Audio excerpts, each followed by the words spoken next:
본문 1절을 보면 예수께서 그들에게 항상 기도하고 낙심하지 말아야 할 것을 비유로 말씀하여 그랬습니다.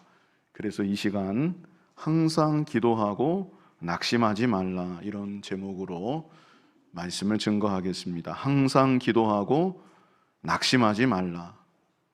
항상 기도하는 것이 중요하고, 또 무엇이 또 중요합니까? 낙심하지 않는 것, 낙심하지 않는 것이 또 중요한 것입니다.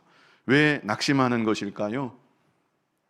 아무리 기도해도 하나님께서 내 기도를 들어주시는 것 같지 않아서 낙심하게 되는 것입니다. 그러나 항상 기도하라고 우리에게 말씀해 주셨고, 또 낙심하지 말라.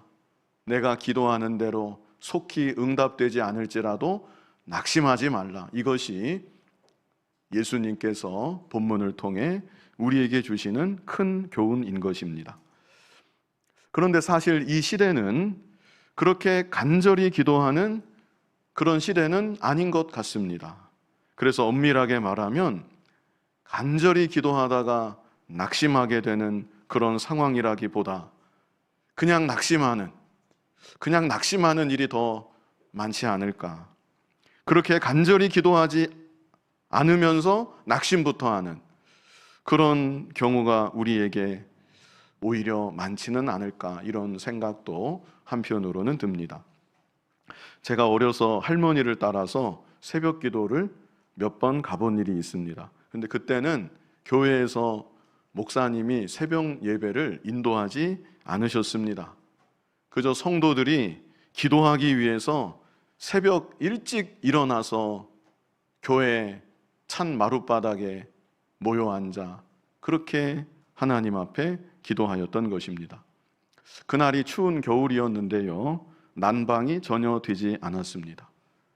다들 두꺼운 이불, 집에서부터 큰 이불을 지고 와서는 그 이불을 뒤집어 쓰고 바닥에 엎드려서 엉엉 우는 분도 계시고, 숨을 죽여서 흐느끼는 분도 계시고, 그렇게 기도하셨던 것을 어렴풋이 기억을 합니다.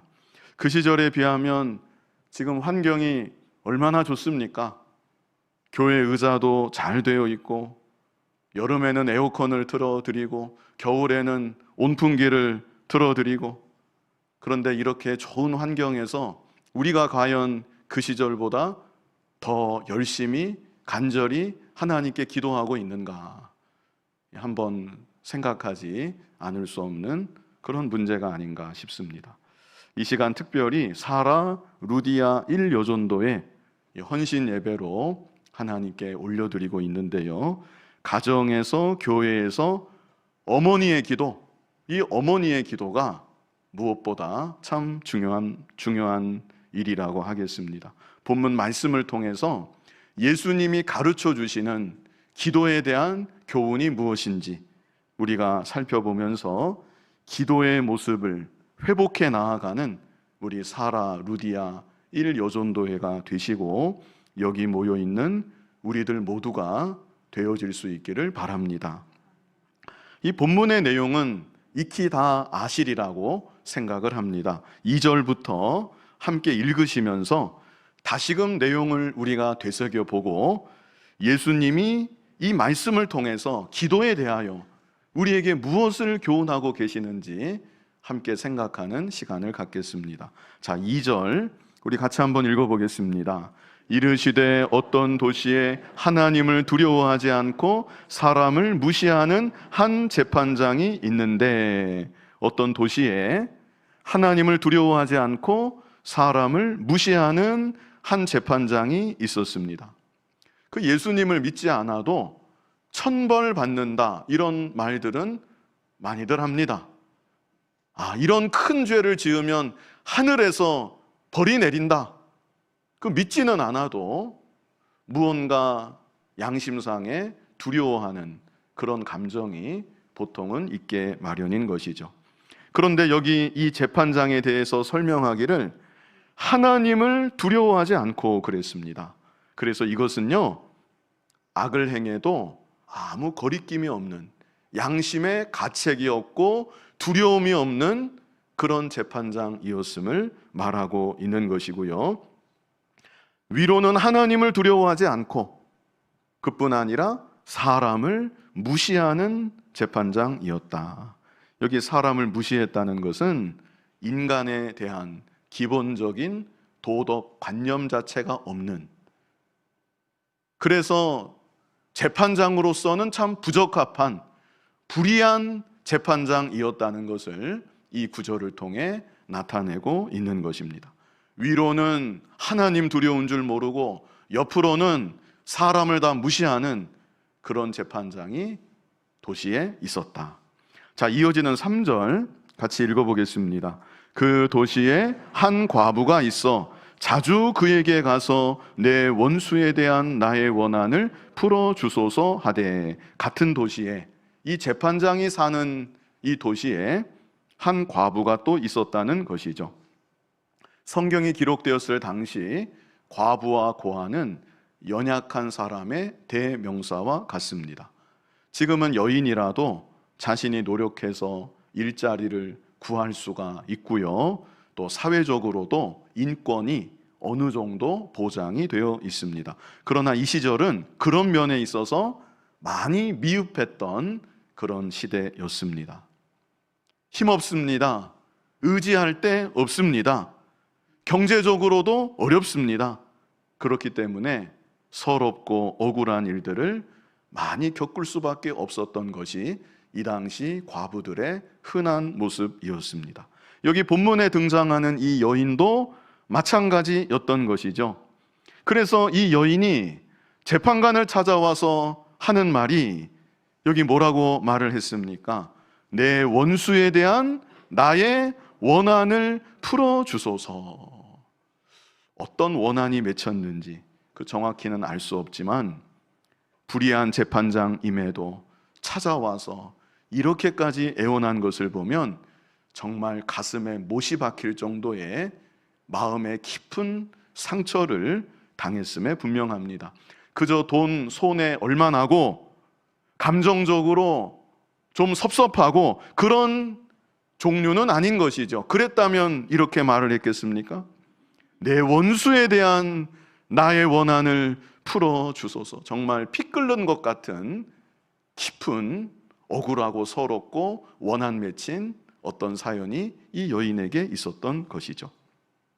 그런데 이 여인의 이 애끓는 간구에 대해서 이 재판장은 어떻게 했는가? 자, 4절 앞부분만을 보시면요, 그가 얼마 동안 어떻게 했습니까? 듣지 아니하다가, 말씀드렸던 것처럼 이 재판장은 어떤 재판장입니까? 하나님을 두려워하지 않는 재판장, 사람을 무시하는 재판장, 불의한 재판장입니다. 그렇기 때문에 이 연약하고 가련한 여인의 간절한 외침이 이 재판장의 귀에는 들릴 리가 없는 것이죠. 이 여인이 재판장에게 뇌물을 가져다 주는 것이 아닐 테고, 또 이 여인 배후에 소위 말하는 백이 있는 것도 아닐 테고, 그렇기 때문에 이 재판장 입장에서는 이 여인이 뭐라고 하든지, 뭐라고 애원을 하든지 들어줄 마음 자체가 아예 없었던 것입니다. 자, 그런데요, 여기서 중요한 것은 이 여인의 태도입니다. 이 여인이 이런 재판장의 무관심하고 무시하는, 아무 가망 안 보이는 이런 태도에 낙심하지 않았다는 것입니다. 그냥 이대로 포기하지 않았다는 것입니다. 이 여인은 한 번만 찾아오고 만 것이 아니라 찾아오고 또 찾아오고 계속해서 찾아왔던 것입니다. 아마 처음에는 큰 소리로 야단을 치고 군졸들이 험하게 그렇게 대하면서 이 여인을 쫓아냈는지도 모르겠습니다. 그래도 이 여인은 굽히지 않는 것입니다. 쫓아냈었는데 그 다음날 아침에 보았더니 이 여인이 또 찾아와서 재판장님, 제 말을 좀 들어주십시오. 나의 이 사연을 들어주셔야만 됩니다. 계속해서 이 여인이 간절히 외쳤던 것이죠. 이건 쫓아내도 소용이 없습니다. 군졸들이 험하게 막대해도 소용이 없습니다. 자기 자존심도 없는 사람 같고 체면도 없는 사람 같습니다. 불의한 재판장임을 익히 알면서도 간구할 때라고는 여기밖에 없으니까 모든 사활을 걸고 정말 하루가 멀다 하고 찾아오고 또 찾아오고 계속해서 외치며 간구했던 것입니다. 자, 그럴 때 이 재판장이 자기 마음에 어떤 생각을 갖게 되는가? 자, 우리 4절부터 5절까지 우리 뜻을 생각하면서 4절로 5절까지를 같이 읽어보겠습니다. 그가 얼마 동안 듣지 아니하다가 후에 속으로 생각하되 내가 하나님을 두려워하지 않고 사람을 무시하나 이 과부가 나를 번거롭게 하니 내가 그 원한을 풀어주리라. 그렇지 않으면 늘 와서 나를 괴롭게 하리라 하였느니라. 기적과도 같은 이 변화가 일어난 것이죠. 사실 이 사람은 우리가 아는 대로 불의한 재판장입니다. 그러므로 이 여인에게 무슨 사연이 있는지, 무슨 원한이 있는지 거기에는 여전히 관심이 없습니다. 다만 이 여인이 찾아오고 또 찾아오고 쫓아내도 소용이 없고 찾아올 때마다 외치고 또 애원을 하니까 이 재판장 입장에서 그게 너무나도 성가셨습니다. 내일 또 올 것 같고 쫓아내면 또 올 것 같고 성가셔가지고 이 어찌할 바를 모르는 것입니다. 여기 5절을 보시면 여기 그렇게 말씀했죠. 이 과부가 그 다음에 뭐라고 했습니까? 나를 번거롭게 하니. 몸과 마음이 다 지치고 재판장이 참 괴로울 정도로 이 여인이 그렇게 끈질기게 매달리고 계속해서 애원하고 애원하였던 것입니다. 그래서 이 불의한 재판장이 마침내 뭐라고 말을 하는가? 여기 뭐라고 합니까? 내가 그 원한을 풀어주리라. 기적과도 같은 일이 일어난 것이죠. 내가 그 원한을, 저 여인의 원한을 내가 풀어주어야 되겠다. 이 여인의 간구가 응답이 되었다는 것입니다. 자, 이제 중요한 것은 이 비유의 말씀을 통해서 예수님께서 우리에게 가르치고자 하시는 기도에 대한 교훈이 무엇인가? 그것이 중요한 것이죠. 예수님이 우리에게 무엇을 가르쳐주고 싶으신 것인가? 자, 첫 번째는요, 우리도 기도할 때 이 여인과 같이 하나님께만 소망을 두고 간절히 기도해야 된다는 것입니다. 당연한 말 같지만 아주 중요한 말입니다. 누구에게만 소망을 둬요? 하나님께만 소망을 두고 또 어떻게 기도해요? 간절히 기도해야 한다. 설렁설렁 기도하면 안 되고 간절히 기도해야 한다. 이 불쌍한 여인은 아무데도 갈 데가 없습니다. 하소연할 데가 아무데도 없습니다. 오직 한 사람, 이 도시의 불의한 재판장. 불의한 걸 알고 있지만 그래도 이 여인 입장에서는 아무데도 갈 데가 없으니까, 아무데도 말할 데가 없으니까 이 불의한 재판장에게 자신의 모든 것을 걸고 간절히 매달렸던 것입니다. 오늘날 우리들도 하나님께만 소망을 두고 기도해야 되는 것입니다. 우리가 하나님께 기도하는 것이 내가 할 수 있는 여러 가지 일들 중에 한 가지 선택이 되어서는 안 된다는 것입니다. 나는 이것도 할 수 있다. 나는 저것도 할 수 있다. 나는 이 사람도 만나볼 수 있다. 나는 저 사람에게도 부탁할 수 있다. 그러다가 안 되면 하나님께도 기도할 수 있다. 이래서는 안 된다는 것입니다. 우리는 그게 아니라 저에게는 하나님 밖에는 없습니다. 내 마음을 아시는 분은 하나님 밖에는 없습니다. 내 사정을 살피실 수 있는 분, 내 말에 진정으로 귀를 기울여 주실 수 있는 분, 저에게는 오직 하나님 밖에는 없습니다. 실제 우리의 형편은 본문의 이 여인보다는 더 나을 수 있을지 모르지만 우리의 중심만큼은 이 여인과 동일해야 되는 것입니다. 아내도 아닙니다. 남편도 아닙니다. 자식도 아닙니다. 친구도 아닙니다. 나에게는 오직 하나님 밖에는 아무도 없습니다.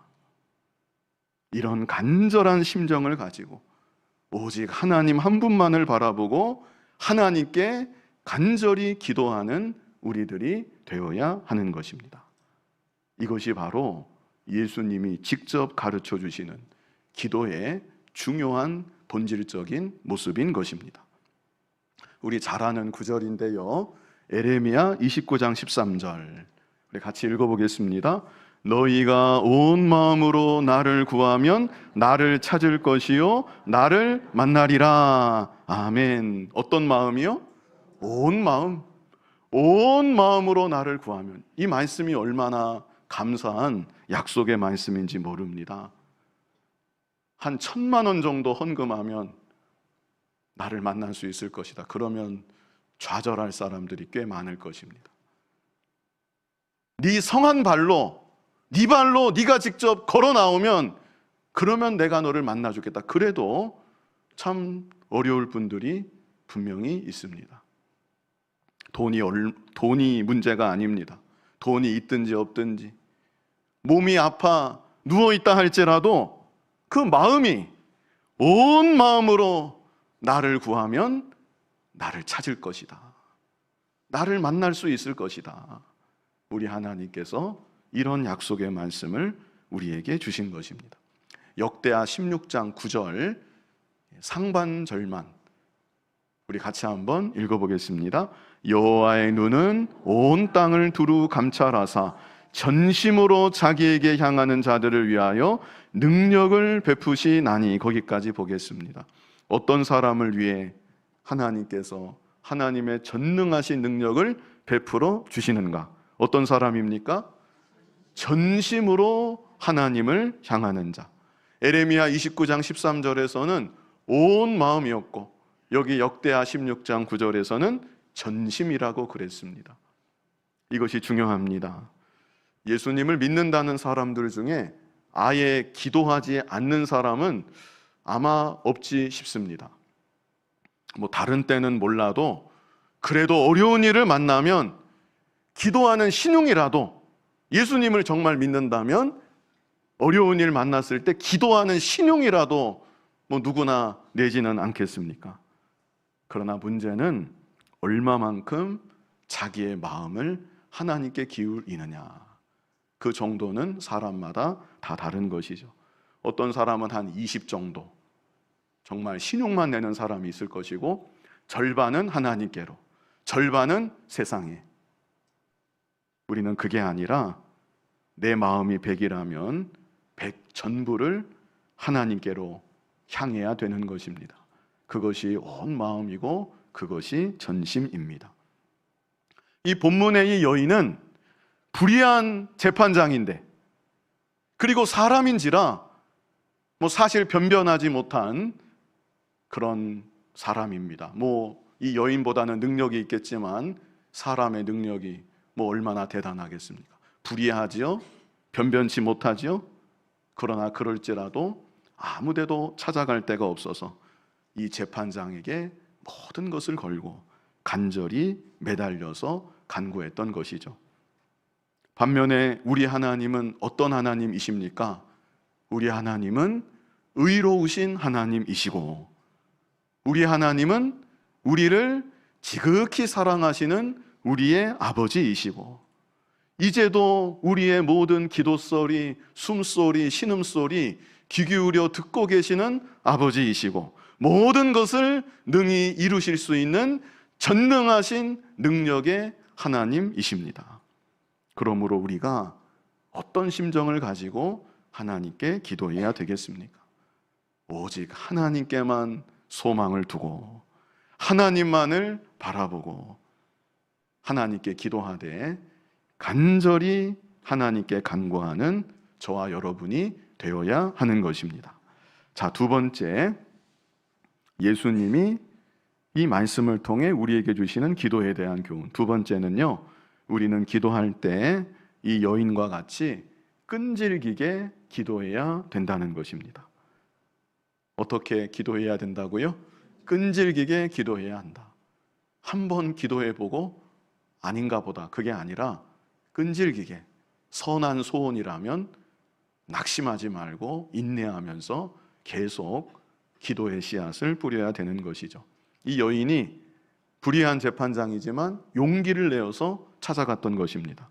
그리고 재판장을 향해 간절히 한번 부탁하고 잘 생각해 주십시오. 그러고 만 것이 아니었죠.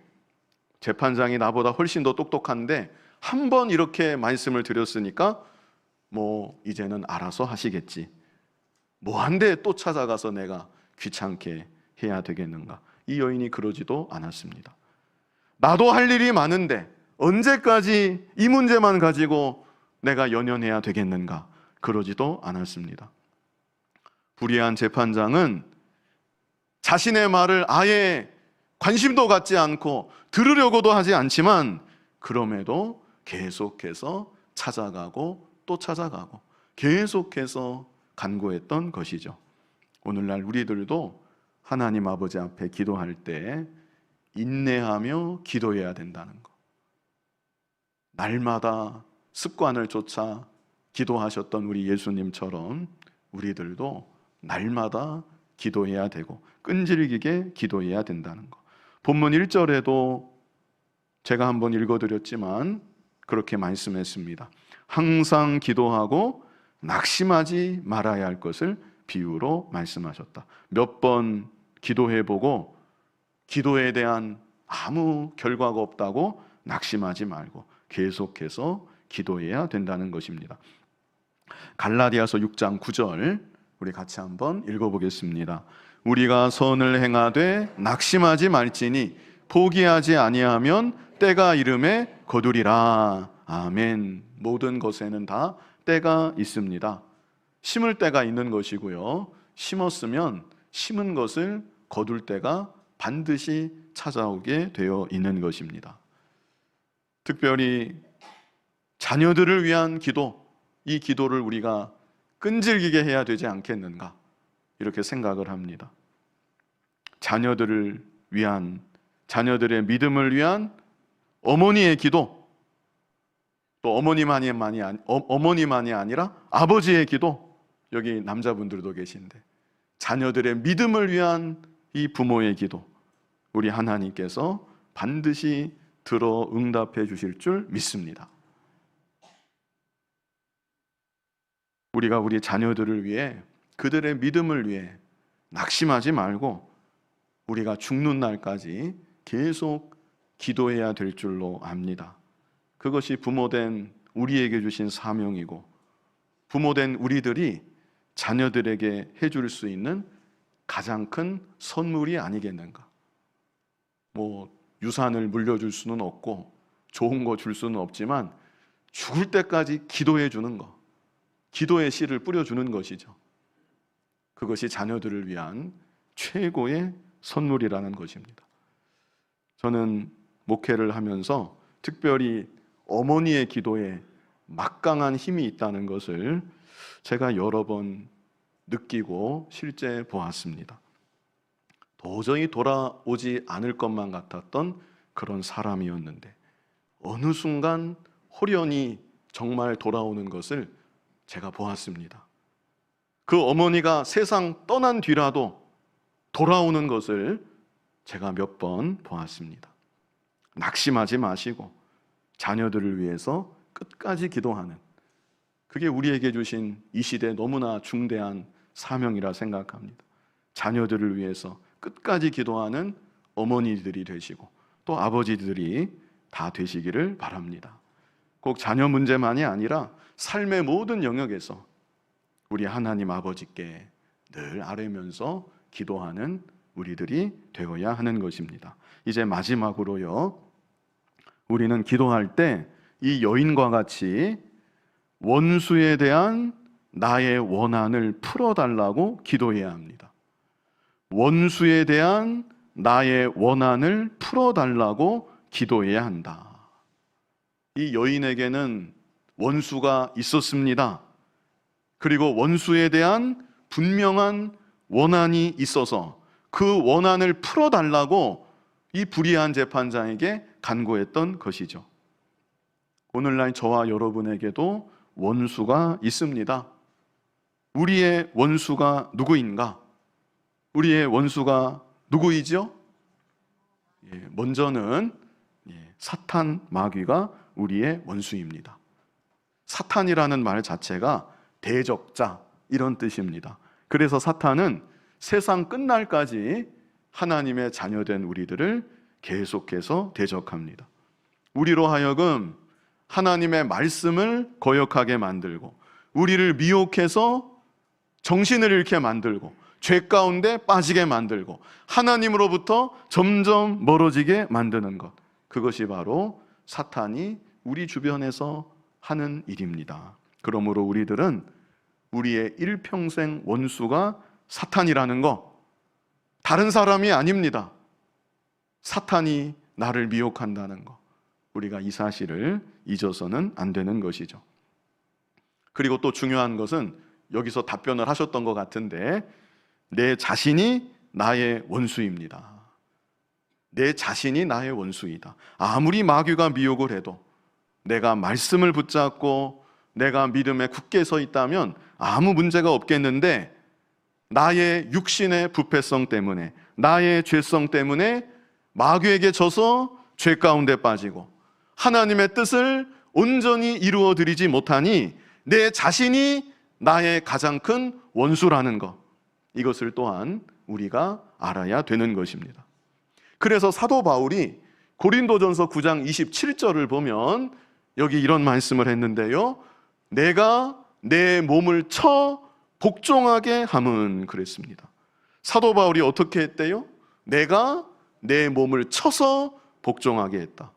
사도 바울과 같은 믿음의 사람도 날마다 자기 자신을 스스로 쳐서 복종하게 만드는 그런 믿음의 싸움을 하였다는 것이죠. 저와 여러분도 내 자신을 쳐서 하나님의 뜻에 복종하게 해야만 되는 것입니다. 그냥 가만히 두면 어떻게 될까요? 가만히 두면 내가 저절로 하나님 기뻐하시는 뜻을 따라서 순종하며 살아가게 되는 것이 절대로 아닙니다. 물살은 흘러가는데 가만히 있으면 어떻게 되겠습니까? 떠내려갈 수밖에 없는 것입니다.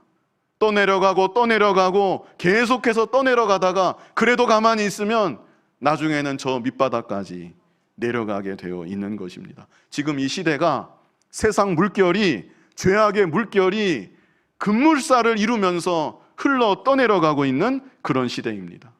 그런 이때에 내 자신이 적극적으로 찾아다니면서 죄를 짓지는 않는다 할지라도 그냥 넋놓고 가만히 있으면 나도 모르는 사이 마귀의 종이 이미 된 것이고 세상 물결 따라 점점 더 떠내려갈 수밖에 없는 것입니다.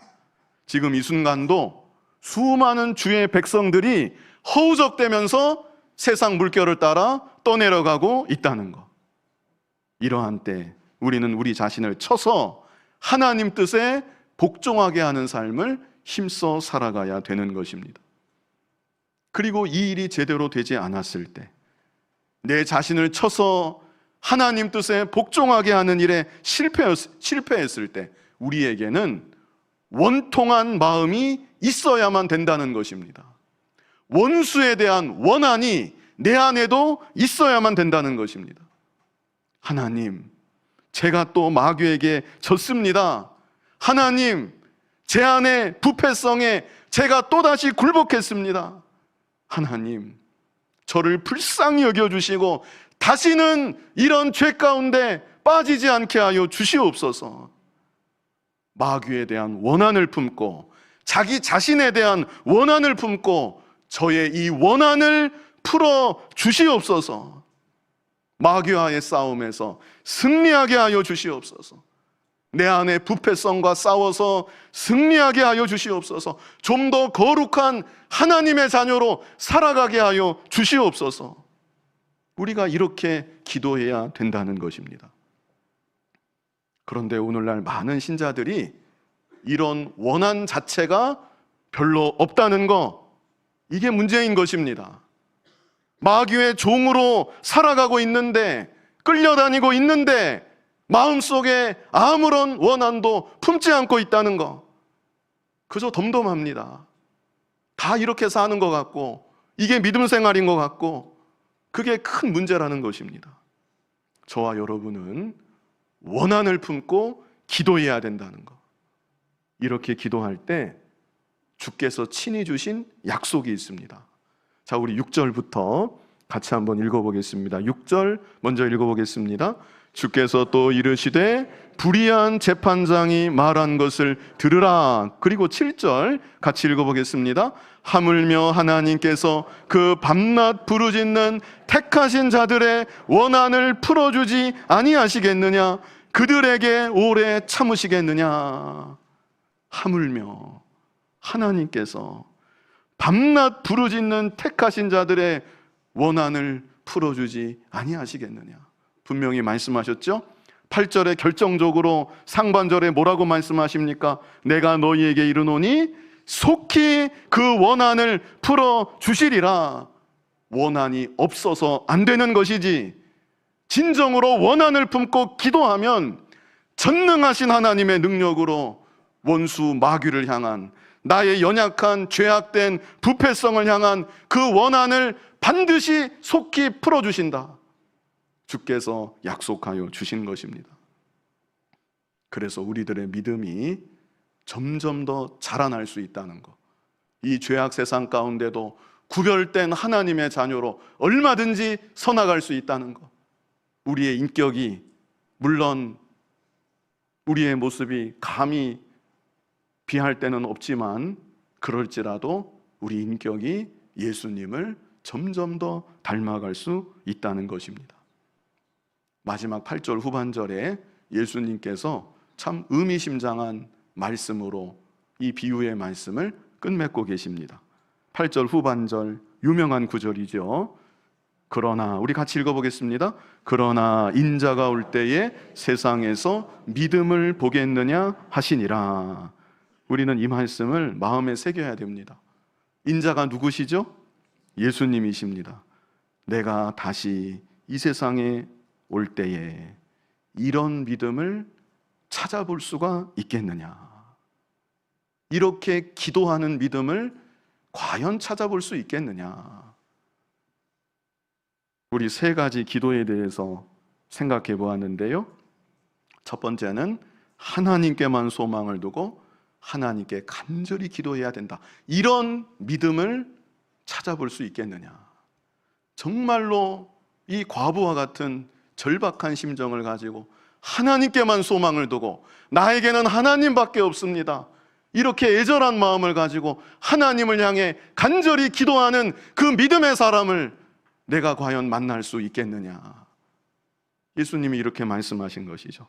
두 번째는 어떻게 기도해야 된다고요? 끈질기게 기도해야 된다. 끈질기게 기도하는 그 기도의 사람을 내가 과연 마지막 때 찾아볼 수가 있겠느냐? 마지막 세 번째는 무엇이었습니까? 원수에 대한 원한을 품고 기도해야 된다. 원한을 품고 기도하는, 마귀에게 저도 아무 원한이 없고 죄 가운데 있어도 아무 원한이 없고 그저 덤덤하고 다들 그렇게 살아가는데, 과연 원한을 품고 기도하는 그 기도의 사람, 믿음의 사람, 내가 과연 찾아볼 수 있겠느냐? 예수님이 이렇게 이 비유의 말씀을 끝맺고 계신 것입니다.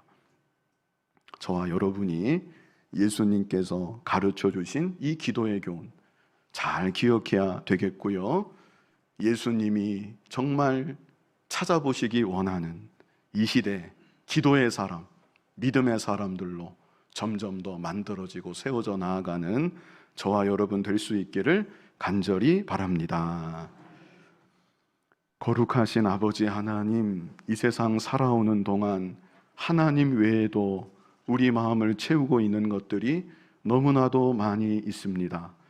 이 불쌍하고 참 처량한 과부가 불의한 재판장에게 모든 것을 걸고 찾아가서 간구했다고 했는데, 우리는 하나님 아버지께 모든 소망을 두고 나에게는 하나님밖에는 아무도 없습니다, 이런 애절한 마음으로 하나님께 간절히 기도할 수 있도록 은총을 더하여 주시옵소서.